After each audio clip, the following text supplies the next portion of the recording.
নমস্কাৰ বন্ধুসকল, আপোনালোকক স্বাগতম জনাইছোঁ টেকনিকেল ইউটিউব চেনেলৰ মাজলৈ মই প্ৰশান্ত বৰাই।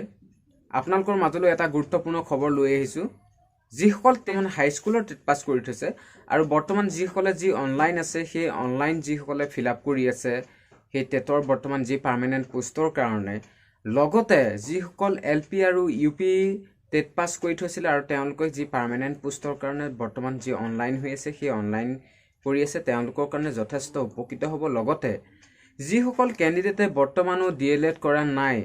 কোনোৱে টেট পাছ কৰি থৈছে, DLED কমপ্লিট হোৱা নাই, বা যিসকলে DLED পৰৱৰ্তী সময়ত কৰিবলৈ ইচ্ছা আছে, তেওঁলোকৰ কাৰণে এই ভিডিঅ'টো যথেষ্ট উপকৃত হ'ব। বলক আমি পলম নকৰি ভিডিঅ'টোৰ মাজলৈ আগবাঢ়োঁ।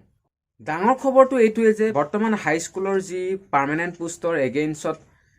অনলাইন চলি আছে, সেই অনলাইনত এটা ডাঙৰ সমস্যাৰ সন্মুখীন হৈছে। যিসকলে ODL মোডত গ্ৰেজুৱেশ্যন কমপ্লিট কৰিছিলে নাইবা মাষ্টাৰ ডিগ্ৰী কমপ্লিট কৰিছিলে,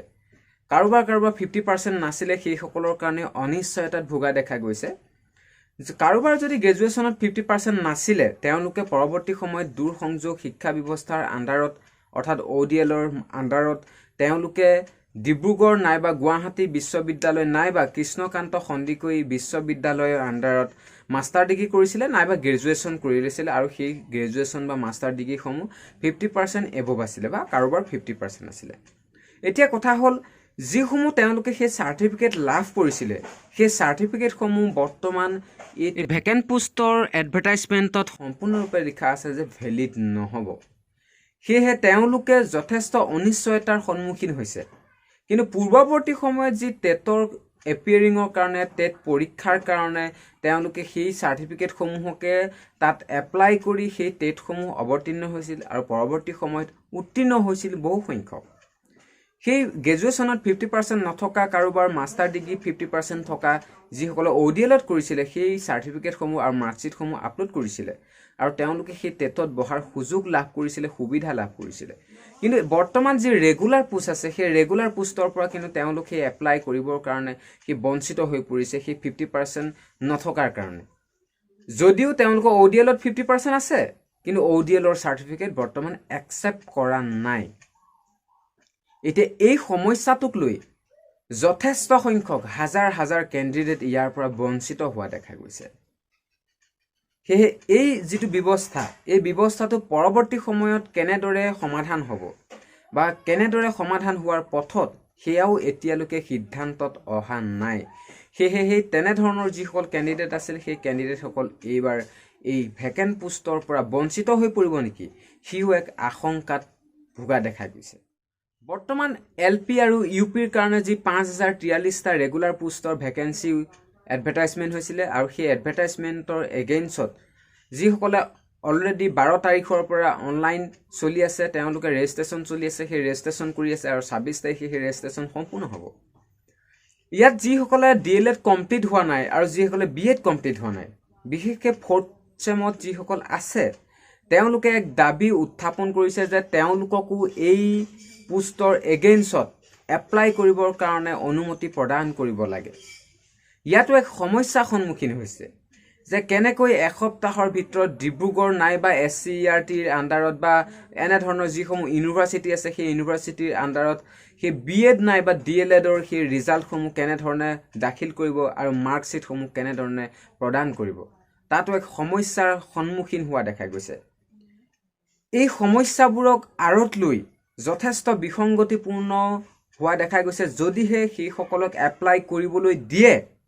যদিহে তেওঁলোকক সেই এপ্লাই কৰিবলৈ নিদিয়ে, তেতিয়াহ'লে সেই সমস্যাৰ সন্মুখীন নহ'ব, যিহেতু পৰৱৰ্তী সময়তো তেনেধৰণৰ ৰেগুলাৰ পোষ্টৰ এডভাৰটাইজমেণ্ট জাৰি হ'ব। এইকণতে কৈ ল'ব বিচাৰিছোঁ, যিসকলে অলৰেডি এপ্লাই কৰিলে বা এতিয়াও কোনোবাই এপ্লাই কৰিবলৈ আছে, তেওঁলোকে অতি শীঘ্ৰে এপ্লাই কৰাটো বাঞ্ছনীয় হ'ব। যদি তেওঁলোকৰ DLED আৰু BEd আছে আৰু তেওঁলোকৰ 50% আছে, ইয়াত এটা যথেষ্ট সমস্যাৰ সন্মুখীন হৈছে। যিসকলে পূৰ্বৱৰ্তী সময়ত ৰেগুলাৰ পোষ্টত 5319টা ৰেগুলাৰ পোষ্ট এপইণ্টমেণ্ট হৈছিলে, তাত বহুতে এপইণ্টমেণ্ট লৈছিলে LP নাইবা UPত। এতিয়া তেওঁলোকে হাইস্কুললৈ আহিব বিচাৰিছে, তেওঁলোকে ইয়াত পাৰিব নে নোৱাৰে। প্ৰথম অৱস্থাত সেই হাইস্কুলত এপ্লাই কৰোঁতে তাত NOCৰ কথা উল্লেখ নাছিলে, কিন্তু 2-3 দিনৰ পাছতে সেই NOCৰ অপশ্যনটো আহিলে, নো অবজেকশ্যন চাৰ্টিফিকেটৰ সেই নো অবজেকশ্যন চাৰ্টিফিকেটৰ কাৰণে যথেষ্ট সমস্যাৰ সন্মুখীন হৈছে ইয়াত আৰু এটা সমস্যাৰ সন্মুখীন হৈছে যি ইকনমিকেলি উইকাৰ যিসকল কেণ্ডিডেট আছিলে সেই কেণ্ডিডেটসকলৰ কাৰণে সেই চাৰ্টিফিকেটৰ বহুততে এইটো ছ'চিয়েল মিডিয়াত ট্ৰল হৈ আছে যে তেওঁলোকে এক সোঁহাত বাওঁহাত কৰি সেই ইকনমিকেলি উইকাৰ চাৰ্টিফিকেট বিভাগীয় অফিচৰ পৰা উলিয়াইছে আৰু তেনেধৰণে সেইসমূহ তাত দাখিল কৰিছে বুলি ছ'চিয়েল মিডিয়াত বৰ্তমান ট্ৰল হৈ আছে এতিয়া কথাটো হ'ল যে যিসকল কেণ্ডিডেটৰ মাক দেউতাকৰ চাকৰি আছে নাইবা কাৰোবাৰ যদি 15 বিঘাতকৈ অধিক মাটি আছে বা ঘৰৰ মাটি যদি তেনেধৰণে 5 বিঘা 3 বিঘা এনেধৰণে আছে বাৰীৰ মাটি সেইসকল ইকনমিকেলি উইকাৰ বুলি ধৰা নহয় তেওঁলোকে সেই চাৰ্টিফিকেট প্ৰাপ্যৰ বাবে যোগ্য নহয় সেয়েহে ক'ব বিচাৰিছোঁ যে যিসকলে তেনেধৰণৰ চাৰ্টিফিকেট প্ৰডিউচ কৰিছে তেওঁলোকে অতি সাৱধানেৰে সেই চাৰ্টিফিকেটসমূহ প্ৰডিউচ কৰাটো যথেষ্ট লক্ষণীয় হ'ব কিয়নো এই চাৰ্টিফিকেটসমূহ পৰৱৰ্তী সময়ত ভেৰিফাই কৰা হ'ব আৰু তেওঁলোকৰ পোষ্টসমূহ পোৱাৰ পাছতো তেওঁলোকৰ সেই পোষ্টসমূহ ৰেগুলাৰ পোষ্টতে পাওক বা অন্য পোষ্টতে পাওক সেইসমূহ প্ৰভিজনেলহে হৈ থাকিব পৰৱৰ্তী সময়ত যদি তেওঁলোকৰ সেই পোষ্টসমূহ যে সেই কেণ্ডিডেটৰ এগেইনষ্টত যদি সেই চাৰ্টিফিকেটসমূহ ভুৱা বুলি প্ৰমাণিত হয় তেনেহ'লে সেই কেণ্ডিডেটজনক সেই পোষ্টৰ পৰা অপসাৰণ কৰাৰো এক ব্যৱস্থা গ্ৰহণ কৰি থোৱা আছে